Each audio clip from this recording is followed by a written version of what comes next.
inteligência artificial, ela não vai nos vencer, ou pelo menos a inteligência artificial, ela não vai nos vencer do jeito que a gente imagina como vai acontecer. A gente acha que ela vai atingir a singularidade, vai ficar mais inteligente que a gente, né? Esse é o conceito de singularidade por exemplo, do filósofo do Nick Bostrom, que é um filósofo que trata sobre essas questões de IA. E eu acho que não. Eu acho que na verdade ela vai nos vencer de uma maneira diferente. Não com algo como Frankenstein, em que ela se rebela contra o seu criador. Eu não acho que vai ser assim. Eu acho que na verdade o que vai acontecer é justamente no emburrecimento do ser humano, tá bom? Então, por exemplo, tá? Para falar assim, para citar certas questões assim, a gente tem autores que tratam muito sobre essa questão. Eu vou citar três, que são os que eu conheço mais, que é o Stuart Russell, que é um cara que fala sobre, ele tem um livro sobre, esse livro eu não li, tá? Sobre a relação, como podermos fazer com que a inteligência artificial não nos supere, não nos torne esse Frankenstein. Temos o Nick Bostrom, que trata principalmente sobre essa questão de singularidade, sobre essa superinteligência, sobre o fator de que a inteligência artificial iria nos superar, iria se tornar mais inteligente que a gente. E o Miguel Nicoleles, que ele propriamente não é tanto um filósofo da área, mas ele é mais alguém que pôs em prática os conhecimentos relacionados à tecnologia para a área da biomedicina, né? Ele é um engenheiro biomédico, eu pude conhecer ele pessoalmente, inclusive, tá? Fui numa palestra dele, tá bom? O cara, foi muito legal a palestra dele, tá? Foi maneiro pra caramba. Mas o que eu quero falar aqui em relação a esses três autores é que hoje, apesar de eu já ter compartilhado da opinião de algo como Nick Bostrom ou Stuart Russell, de que essas inteligências artificiais elas iriam nos superar, hoje eu partilho, não na mesma intensidade, mas partilho da opinião de que do Miguel Nicoleles, tá bom? Isso faz tempo, eu demorei para me convencer disso, tá? Então, a opinião do Miguel Nicoleles, ele fala basicamente que essa concepção de que a inteligência artificial vai nos superar é um dos grandes delírios da humanidade, né? Um dos grandes delírios coletivos, ele já falou em uma das entrevistas. Eu não acho isso, eu acho que de fato é possível, mas as chances são mínimas, tá bom? E as chances do jeito que vão acontecer, elas são pequenas, tá? Porque o próprio ser humano, muitas vezes, ele tem medo da inteligência artificial. Então isso pra mim é quase como se fosse algo similar à Guerra Fria, tá? E aí esses não são os argumentos do Miguel Nicoleles, tá? Os argumentos do Miguel Nicoleles, eles são basicamente relacionados à questão de que a inteligência artificial, pelo fato dela ser artificial, então ela não é inteligente. Assim, resumindo muito por cima, tá? Ela é artificial, então por consequência não é tão inteligente quanto a gente acha, e por consequência a capacidade dela nos superar é mínima, entende? E nesse sentido eu até não concordo 100%, tá bom?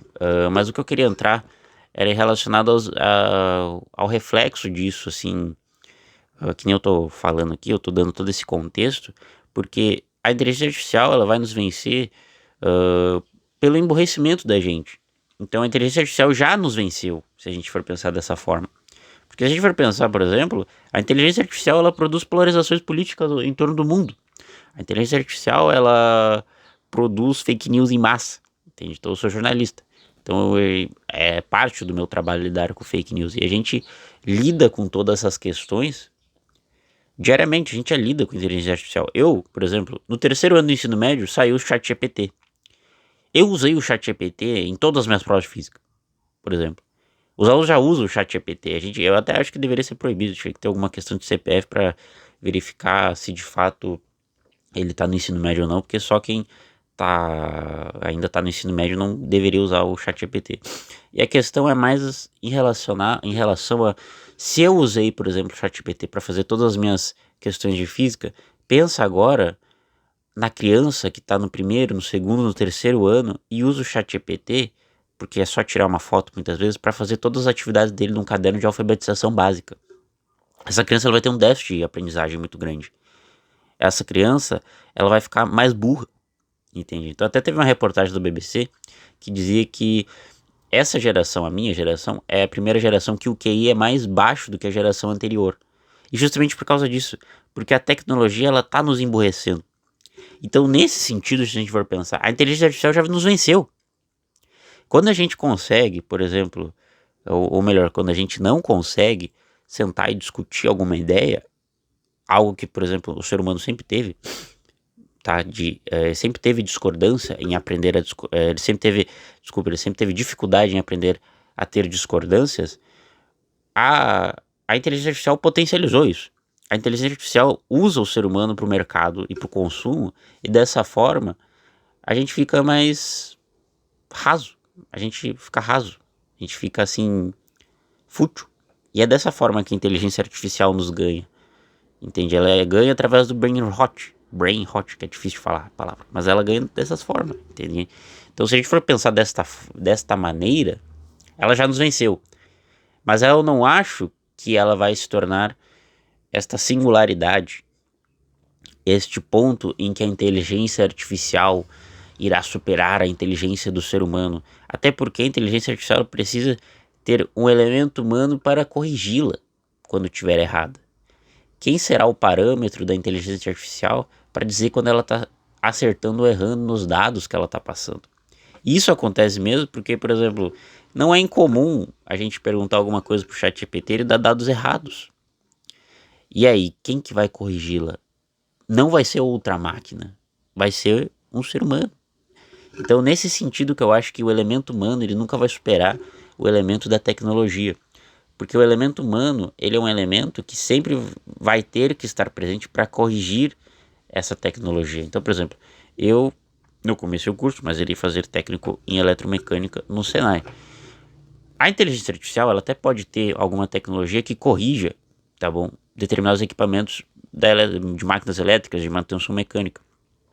Mas, tá bom, algum momento o ser humano vai ter que estar lá, porque talvez essa máquina falhe, essa inteligência artificial falhe, entende? A não ser que a gente tenha algum machine learning, né, essa máquina de aprendizado em que ela permita se autocorrigir, como é o caso das machine learnings, que nem eu falei, mas que se permita também realizar essas manutenções sem o auxílio dos seres humanos, o que até agora, o que eu tenho visto, e me corrijam se eu estiver errado, não anda acontecendo, ou não anda acontecendo pelo menos da maneira como dizem que deveria acontecer. Então, isso teoricamente faz com que a possibilidade da singularidade seja limitada. Dessa singularidade que eu estou falando, de uma inteligência artificial suprema e superior, quase como um deus, quase não existe. Então o que eu acho basicamente é relacionado à inteligência artificial, que nem eu falei, ela vai nos vencer, se ela já não nos venceu, relacionado às questões de emburrecimento coletivo. Entende? E através desse emburrecimento a IA se torna uma maneira de inteligência de fato, mesmo que artificial. E a questão toda da inteligência artificial é relacionado à questão de emprego também. Os empregos básicos, muito provavelmente vão ser substituídos, né? Uma análise meio óbvia. A questão é que a gente escuta isso muito. Tá, a gente escuta isso, eu escuto desde os meus 10 anos, que a inteligência artificial está aí, está aí, está aí, está chegando, cada vez está melhor, cada vez está maior.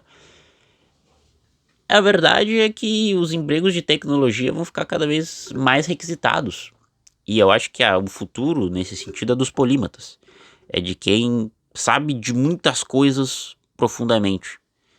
Não é de quem é específico, é um pouco mais do generalista, sabe? Porque se os detalhes específicos e técnicos são conseguíveis de serem realizados pelas máquinas, então se precisa aprender a guiar elas, basicamente. Então acho que esse é o futuro, nesse sentido de que se terá um mercado de trabalho, vagas, e ao mesmo tempo, de outro lado, surge uma maior precarização, como por exemplo casos de Uber, casos de iFood, casos em que existem microempresários autônomos aí, que no caso não são grandes empresários, são autônomos, não são nem empresários, são pessoas autônomas. As pessoas acham que alguém que vende bala na rua é um empresário. Não, ele é uma pessoa autônoma, sabe? E as pessoas não têm direitos, inclusive. Então, neste sentido, é mais, ao meu ver, o neoliberalismo, tá, que irá fazer com que a inteligência artificial causará impactos no mercado de trabalho do que propriamente a inteligência artificial.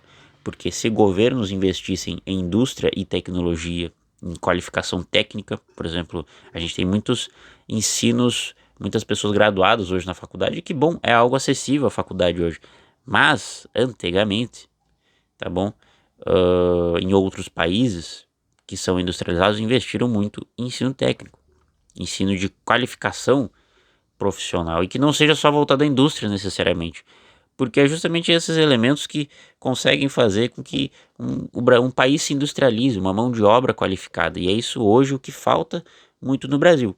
E aí já estou refletindo mais sobre os elementos políticos, sobre a inteligência artificial e o que deveria ser feito. Fala muito na questão da renda básica universal, que eu sei direito, uma ideia liberal, de um economista que é prêmio Nobel, do Milton Friedman. Eu ainda assim acho que essa ideia não é o bastante. E que eu acho que de fato é possível nós termos uma qualidade de vida como a de um país europeu.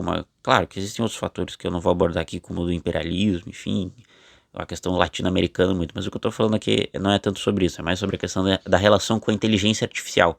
Todos esses fatores que eu tô citando aqui, que nem eu falei sobre que eu não acho que a singularidade vai acontecer do jeito que está falando e que a inteligência artificial, se ela já não nos ganhou, ela já nos ganhou pelo emborrecimento coletivo, pela dependência dela, tá?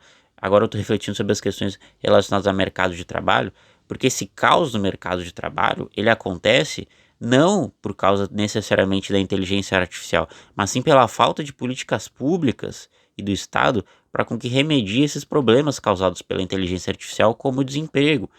Então, nós temos aí um setor muito forte de automação de tecnologia, mas que não tem essa demanda hoje, que não, é uma demanda que hoje não foi suprida, porque nós não temos mão de obra qualificada. E quando temos, vamos para outros países, porque nós não temos um país industrializado.